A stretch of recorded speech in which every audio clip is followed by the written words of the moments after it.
नमस्कार दोस्तों, मैं नताश पटेल और मेरे साथ इस वक्त मौजूद है अश्विनी सिंह। हम दोनों आपको मिलकर भारत के एक नए ट्रेंड के बारे में बताएंगे जिसके तहत कई वारदातों को अंजाम दिया जा रहा है। क्या आपको मालूम है कि भारत में पिछले एक साल में करीब 13 ऐसी वारदातें हुई जिन्हें एक ही पैटर्न में एक ही तरीके से अंजाम दिया गया। जी हाँ, सबसे पहले मर्डर किया जाता है, उसके बाद बॉडी पार्ट्स को अलग अलग तरह चॉप किया जाता है और उसके बाद एक ही पैटर्न में उन्हें बरी भी किया जाता है।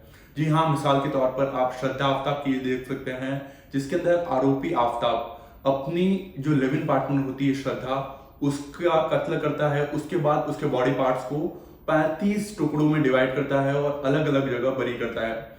उसके बाद आपने देखा होगा, हाल में एक हफ्ते पहले मनोज साने केस रिपोर्ट हुआ था, जहां पर 56 साल का मनोज साने अपने लिव इन पार्टनर सरस्वती को अलग अलग पार्ट्स में डिवाइड करता है, बकायदा उसको कुकर में बॉईल भी करता है और फिर कुत्तों को खिलाता है। और ठीक वैसा ही एक हैरान कर देने वाला मामला हिमाचल के चंबा से सामने आया, जहां पर एक युवक था 21 साल का, जिसका नाम था मनोहर। उसके बॉडी के 9 अलग अलग हिस्से किए गए और उसे नाले से पुलिस ने बरामद किया।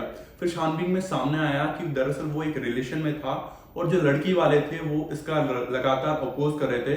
बकायदा जो उसका भाई रहता है उसने उसे धमकी भी दी थी कि तू इस रिलेशन से दूर रहे, पर फिर भी वो उसे कंटिन्यू करता है। और उसके बाद उसका भाई, उसका चाचा चाची, ये तीनों मिलकर उस जो कत्ल है उसको अंजाम देते हैं और वो अभी इसके अंदर आरोपी हैं। और इन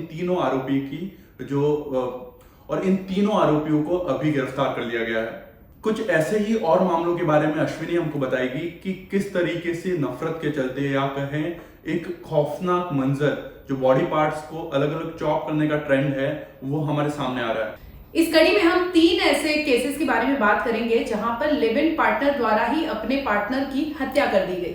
नंबर 1 पर बात करेंगे श्रद्धा आफ्ताब मर्डर केस, जहां पर आफ्ताब ने अपनी गर्लफ्रेंड यानी श्रद्धा को 35 टुकड़ों में काटकर महरौली के जंगल में ठिकाने लगाया था। इतना ही नहीं, आफ्ताब ने इस पूरे हत्याकांड को अंजाम देने के बाद अपना मोटिव रखा था और लाश को छिपाने के लिए बकायदा वो फ्रिज लाता है, चॉपर लाता है और यहाँ तक कि फ्रिज में वो बॉडी रखने के बावजूद किसी और गर्लफ्रेंड से मिलने के लिए अपने घर पर बुलाता है। ये तो श्रद्धा की बात हुई। अब इस कड़ी में हम बात करेंगे निकी यादव की। दिल्ली में हुए निकी यादव मर्डर केस के बारे में आपको पता होगा। इस केस में साहिल गहलोत रहता है, जो निकी यादव के साथ लिव इन रिलेशनशिप में रहता है।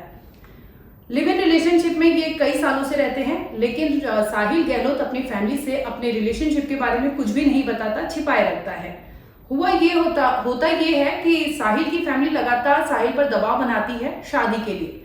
वहीं दूसरी ओर साहिल अपनी गर्लफ्रेंड यानी निकी यादव से ये सारी चीजें छिपाए रखता है।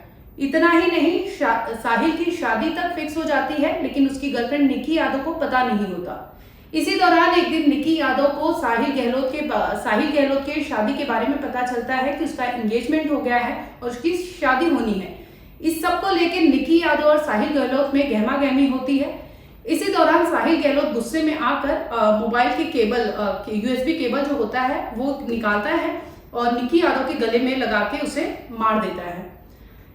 मारने के बाद वो कन्फेस नहीं करता। यहाँ गौर करने वाली बात यह है कि अगर आपने लिव इन पार्टनर की हत्या की है तो अगर गलती से हो गई या ऑल ऑफ सडन प्रोवोकेशन में होता है तो आप जाके कन्फेस करेंगे, लेकिन साहिल गहलोत ने ये सब कुछ नहीं किया था। ठीक वैसे ही आफ्ताब ने किया था।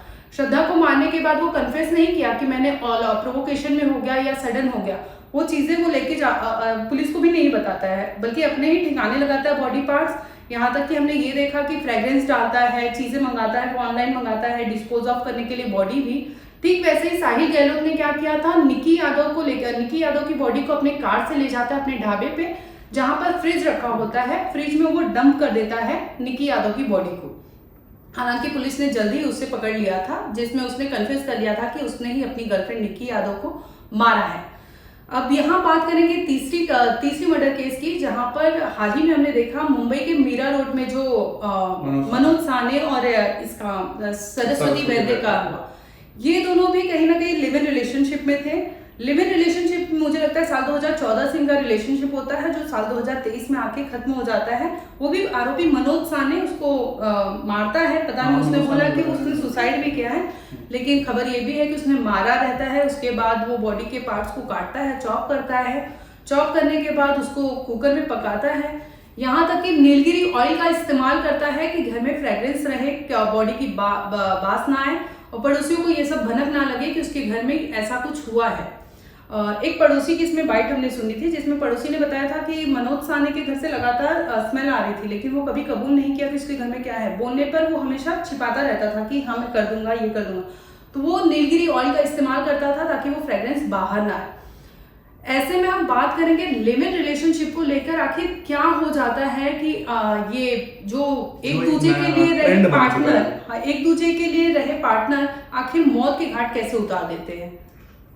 हाँ, ये जो एक बिल्कुल ट्रेंड बन चुका है जहां पे बॉडी पार्ट्स को चॉप किया जाता है। हम जैसा कि मैंने बताया कि पिछले 1 साल में लगभग 13 ऐसी वारदात हमने रिपोर्ट की है और वहां पे ये जो एक ट्रेंड है चॉप करने का, वो कैसे काबिज हो गया है और क्या मानसिकता रहती है और इस पर हम कैसे रोक लगा सकते हैं, अब उस बारे में हमें बोलने हो।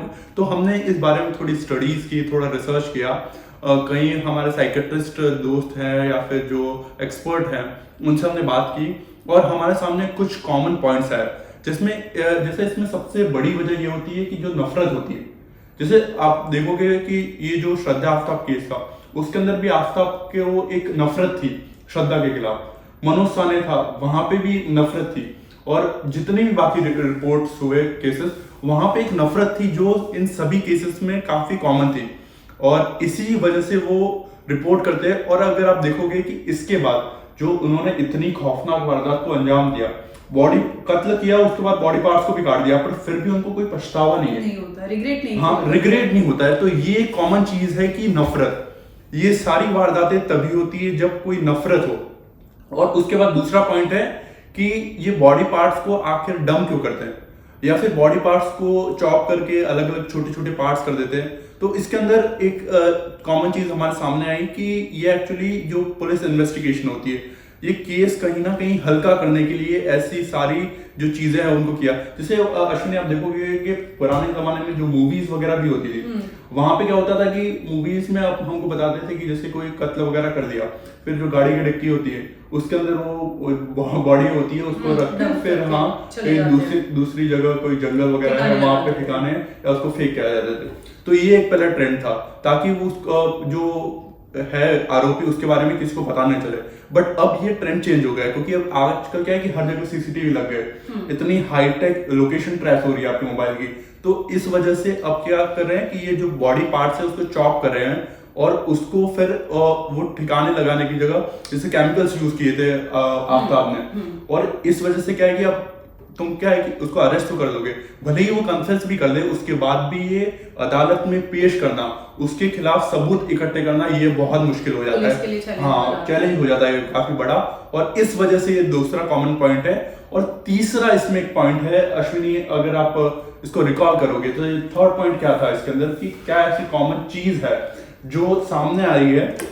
जैसे बहुत से हमने देखे हैं, फिल्म देख रहे हैं, वेब सीरीज देख रहे हैं। आफ्ताब का भी अगर देखा होगा आपने तो आफ्ताब ने बोला था कि मैंने डेक्स्टर करके एक वेब सीरीज थी जिसे देखा था, जिसके बाद उसने बॉडी को ठिकाने लगाने का आइडिया उसके दिमाग में आया था।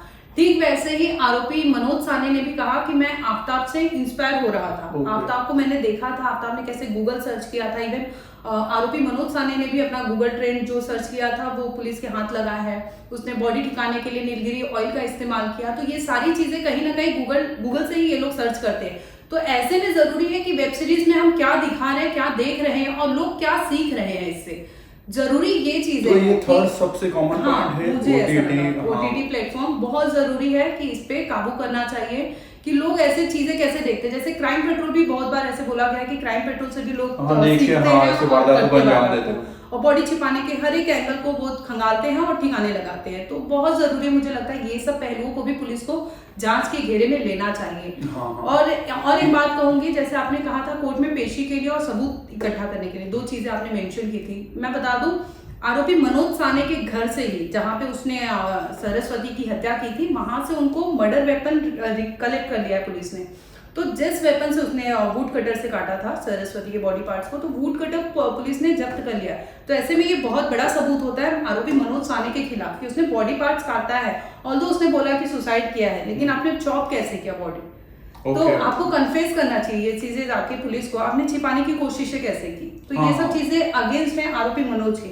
वहीं हमने देखा आफ्ताब के केस में, तो उसने भी आरी खरीदा था, जहाँ पे हमने देखा था कि आरी खरीदने वाले ने भी बताया था कि मेरे यहाँ खरीदा था।